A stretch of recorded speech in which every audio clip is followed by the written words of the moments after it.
I'm going to sing The Butcher Boy, a song that was popular in the late 20s. In London City, where I did dwell, there was a butcher boy I loved so well.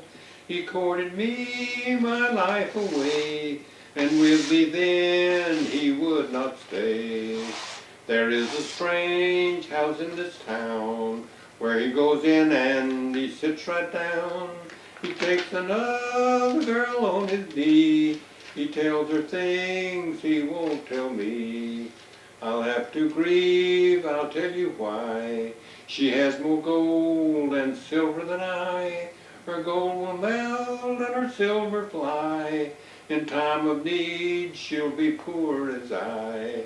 She went upstairs to go to bed, and nothing to her mother said. And mother says, you're acting queer. What is your trouble, daughter dear? Oh, mother dear, you need not know the pain and sorrow, grief and woe. Give me a chair and sit me down, with pen and ink to write words down. And when her father first came home, where is my daughter, where has she gone? He went upstairs and the door he broke. He found her hanging to a rope. He took his knife and cut her down. In her bosom these words he found. A silly girl am I, you know, to hang myself for a butcher boy. Must I go bound while he goes free? Must I love a boy that don't love me? Alas, alas, it'll never be till oranges grow on an apple tree. You want to do that? Those two. And I will try to sing the letter Aged in Black that was popular in the late 20s. I was standing by my window yesterday morning, without a sigh, a worry, or a care, when I saw the postman coming down the pathway, with such a jolly face and jolly hair. He rang the bell and whistled as he waited, and then he says, good morning to you, Jack. But he little knew the sorrow that he brought me, as he handed me this letter edged in black. I broke the seal and this is what it said. Come home, dear boy, your dear old mother wants you. Come home, dear boy, your dear old daddy's dead. Those angry words I wish I'd never spoken. You know I did not mean them, don't you, Jack? May the angels bear me witness, I am asking your forgiveness in this letter aged in black. Pretty sad old song. Well, appreciate you sharing that with us, but I'm not going to let you by that easy. You're going to have to tell us a little more. You tell us how you got here. I was working on the Mason plantation. Now, just a minute. Let's go back a little further than that. You were born in 19. I was born in Gordon Heights, just south of Cairo, Georgia, July the 22nd, 1910. And what was your parents' name? Green Clay was my father, and Essie Jordan Clay was my mother. And I had a sister 5 years older than me, my Madeline Clay, who married Robert Trulock, and I had a brother older than me named John Henry Clay, 2 years older. And I was the third child, and I was 6 years old when the fourth one came along, and I was no longer Mama's baby. It was Cecil Clay, born in 1916. Then there were two more, Emily and James. And they're all alive and doing very well as far as I know, except John Henry died in 1987.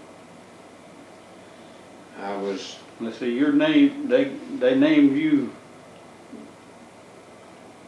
Marvin was a man that was popular at that time in their area named Marvin Miller. And Shade was my grandfather's name. I was named for my grandfather, Shade Clay. Marvin Shade.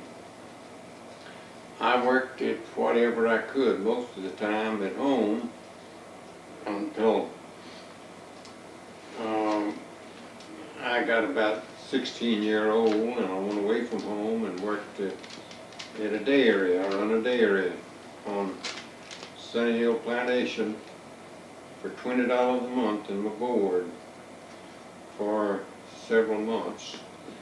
And it was just necessary when the visitors from the north were occupying the big house, they called it, on the plantation.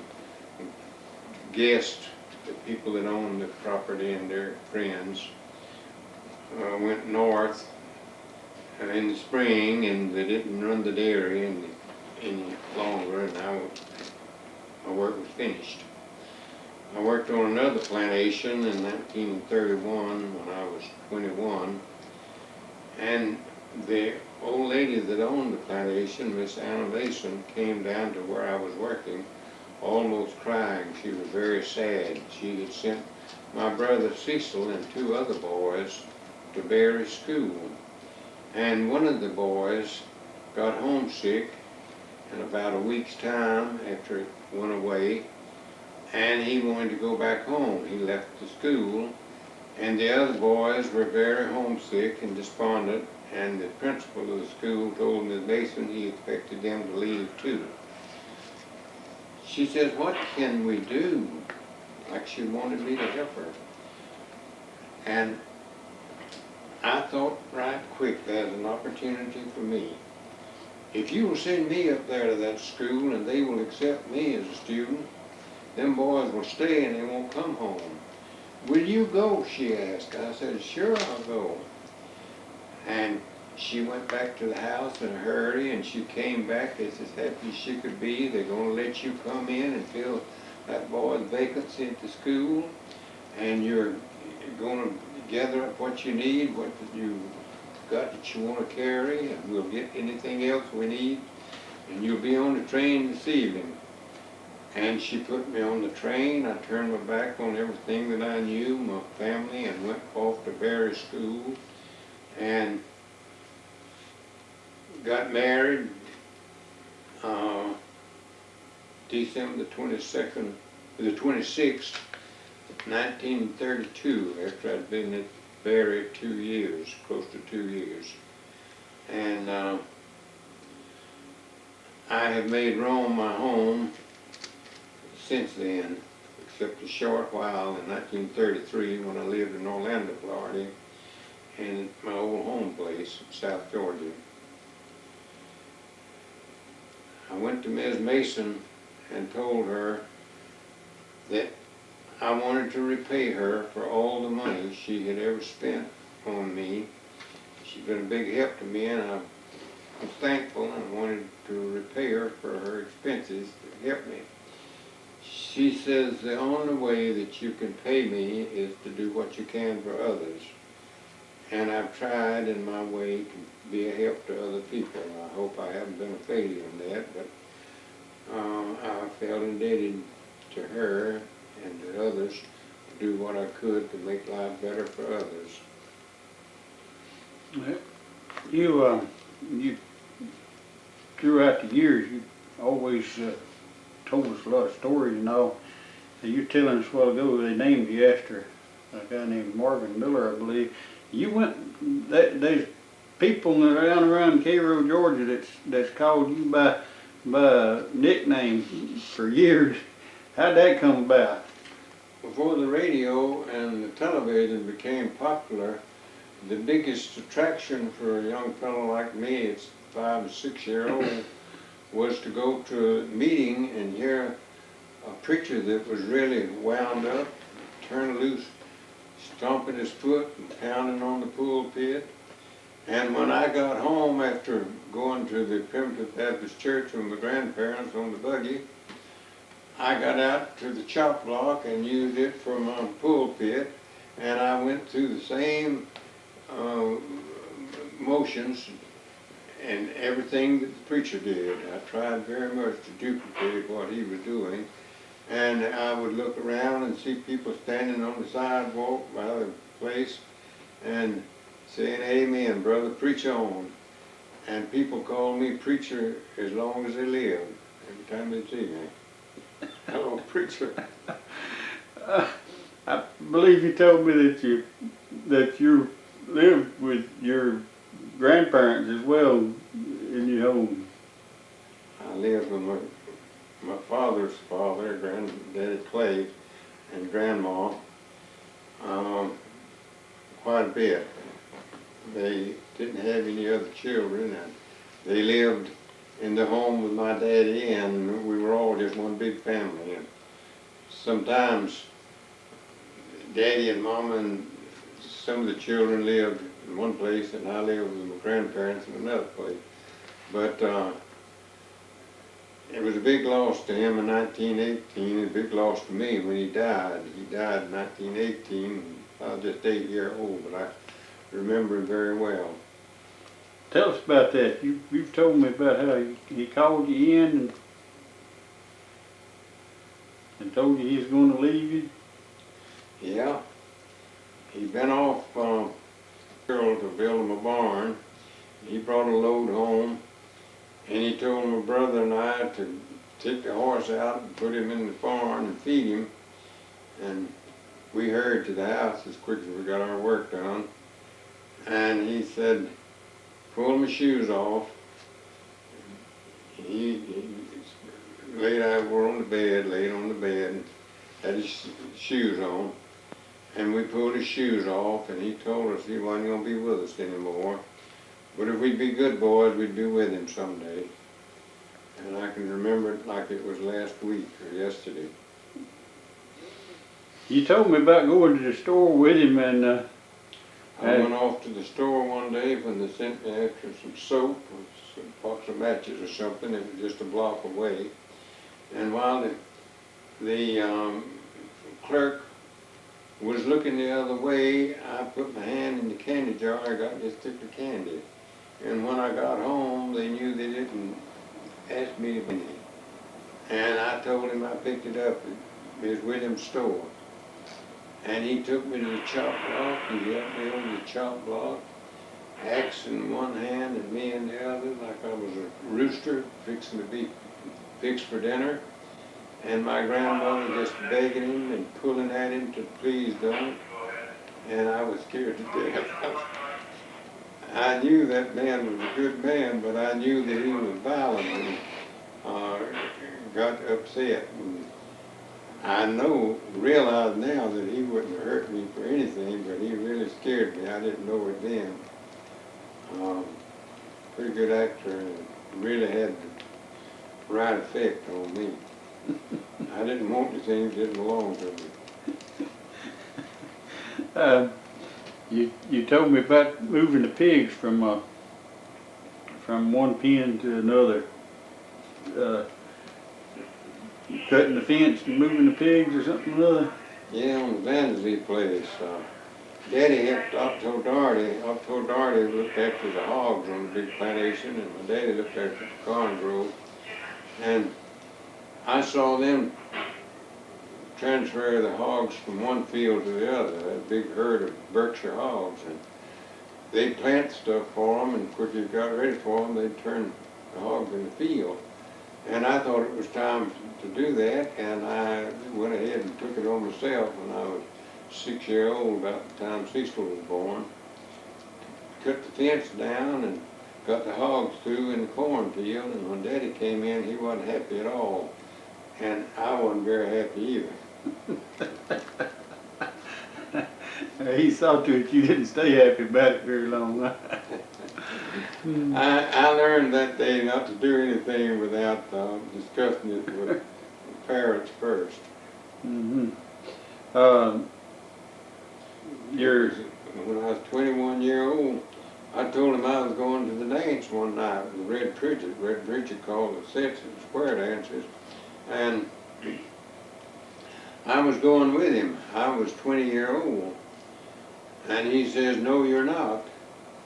And I said, well, Daddy, I'm a man. Now, you don't mind me going off. Don't think I can take care of myself. You're not going.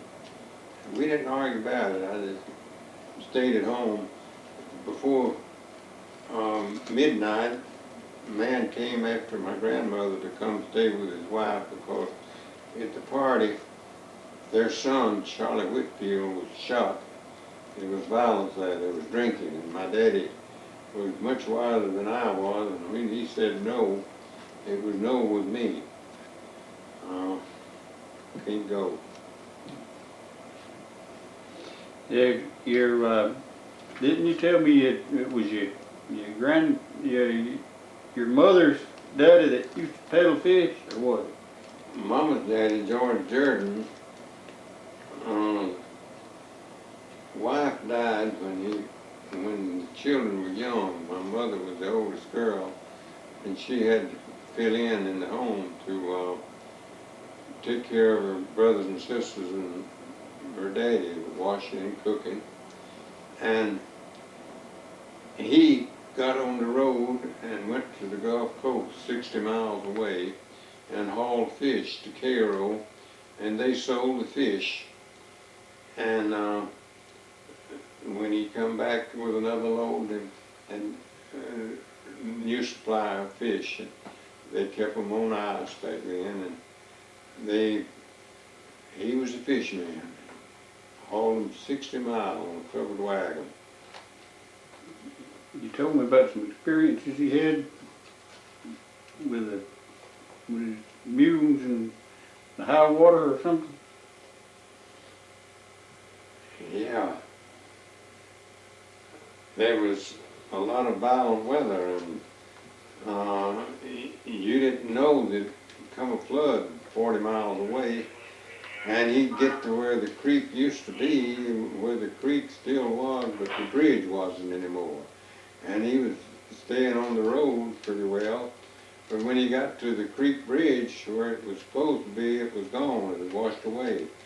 And his mules and wagon went into the creek, and he had to get out in a hurry and cut the harness off of the mules, and he helped to the mules, and they swam out, and he led them to somebody else's place and got a wagon and harness, put them on the road again, kept going. He had a lot of relatives and friends along the road, and they helped him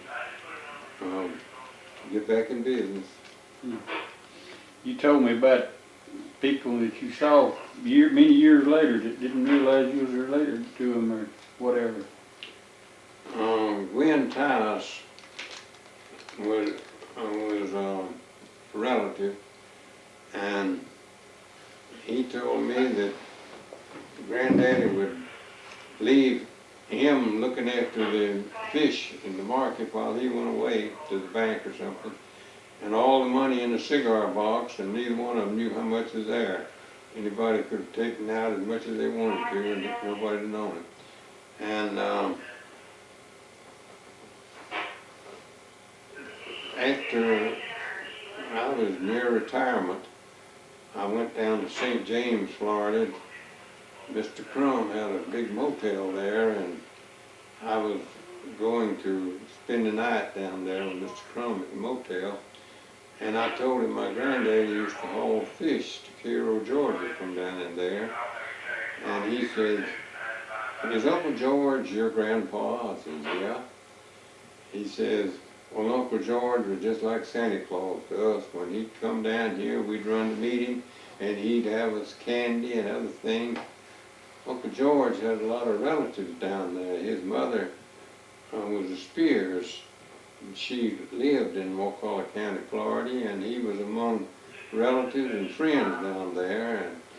And he didn't forget the children to make them happy, and the parents was good to him and did what they could to help him when he needed help. Poor people are the happiest people in the world. Rich people got everything they need, are too independent. I don't need you or anything you got. I got everything I need, thank you. Don't need you or anything. Get the heck away from me. I don't care nothing about nobody but myself. But back then it was different. People helped each other, and you felt welcome. You went to somebody's home, and they made you feel welcome. And he would had friends all the way along the road. You mentioned Spears. Spears were Seminole Indian or? Seminole Indians. They were not pure Seminole, but they intermarried with the Seminoles, and we've had quite a lot of contact with the people down there, and over the years, Abe Trull was one that came and visited with us when I was a boy, and I've been down there, and people seem to realize that I was one of them, treated me like I was kinfolks. I've had a very good life everywhere I've been. I've had friends because I tried to be a friend. And I think that everybody will get along through life very well if they try to be helpful and let people know that they'll do what they can to help. You told me about working on the plantation down there. You told me one time about an experience you had, coon hunting experience. Tell us about that. Yeah, I not only had the cows to milk when I was on the plantation, I had 9 hound dogs, mostly coon dogs. That's what we wanted. Some of them weren't as good as others. But we went coon hunting. And we went coon hunting when the guests were down there, and they would go with us. And we'd keep the dogs in shape, and we'd go out with them when we didn't have guests to entertain. And this black man that was with me, named Ben Shepherd, said, "Stop." He said, "You smell that?" I said, "No, what is it?" He says, "Come on, follow me." So I went with Ben, and we didn't go but 100, 150 or 200 feet. And there was barrels of beer about ready to be run off into whiskey. And I got on one side of a barrel, and he got on the other side, and we picked that thing up, and we towed it. We relocated it, put it in another place. And Ben said, "We're going coon hunting every night." He liked to drink. I didn't care a thing about it, but he liked to drink. And the next night when we went by where we had put the beer barrel was empty. He knew whose beer it was, Willie Mae Thomas's beer, and Willie Mae had smelled as good as Ben could smell, and he went right straight to the barrel and poured it out. If I can't have it, nobody else is going to have it. And I reckon we were lucky we didn't get shot at or something or other happening to us. You can't associate with people like that without risking danger. You talking about that coon hunting experience? You told me about going coon hunting and the dogs treeing something out in the clearing or something. Yeah, and I was hunting with Ben then. Ben and I were out hunting, and you can tell when dogs are close to anything, a hot track, they're barking like it's a side race. They're right close to it, about to catch it. And then when it's a cold track, what they're chasing has been gone a good while. They bark once in a while, but that's the way their barking was. And all of a sudden they commenced barking constantly, all of them. And we got through a thick jungle of a place into where they were, and they were facing each other in a circle. And Ben looked a little bit, and he says, "Come on, let's go." We called the dogs away and went on, and we got a mile away from there or something or other, and he said, "Did you see that?" I said, "See what?" He said, "There stood that man with no head." "No, I didn't see it, Ben." Well, leave it at that. And he saw a ghost. But in all of my life, I had never seen a ghost. He saw a ghost that night, a man standing there, and them dogs barking at it with no head. That's what he told me. That's what he told you. Yeah. You told me about going to a party, having to walk back in the dark, and something about a dog. Later on in life, I was 20. I was 16 when I was hunting coons in the plantation. I was 20 and I had followed a sawmill that moved around over the country. We cut out this section and we moved over yonder and then over yonder. And I was 25 miles from home. I was boarding in the home of Miss Florence McGill. She had some teenage children, and her children and their friends invited me to a rook game over in the community. We walked over there in the evening, and while we were playing rook and having a party over there at Albritton home, one of the boys said to me, "Boy, I'm glad that I haven't got to go by Long's house tonight like you have." "Well, what's wrong with going by Long's house tonight? Long's got the worst dog in the whole country. Anybody on that road at night is trespassing, and I don't know how you're going to get by that house tonight." And I said, "Well, I'll tell you what, if you never see me again, you'll know that old Tiger got me. But if you see me around, you'll know that I got by." Somehow I wasn't scared. It was cool weather in the late fall, and sure enough, old Tiger told me I couldn't come any further. He's in the road meeting me. And I said, "Lord, what am I going to do?"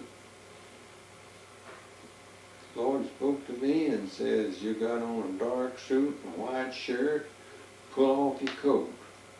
I pulled off the coat and the dog stopped barking. I pulled the coat back up over me and he started barking again.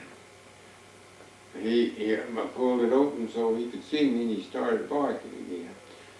I hid the white shirt and he couldn't see me, and he could hear me, but I opened and closed my coat to appear and disappear, and I got his nerve, and I said, "Now what am I going to do?" Go toward him 12 or 15 feet, stomping your feet, making all the noise you can. I did that, and that dog commenced howling up under the house. He got under the house, and when I walked a half a mile down the road or more to my home, that dog was still barking. I didn't see the ghost when I was coon hunting with a black man, but that dog saw a ghost that night. I didn't have a bit of trouble getting by the house. You got anything else you want to say on this camera while we got it on?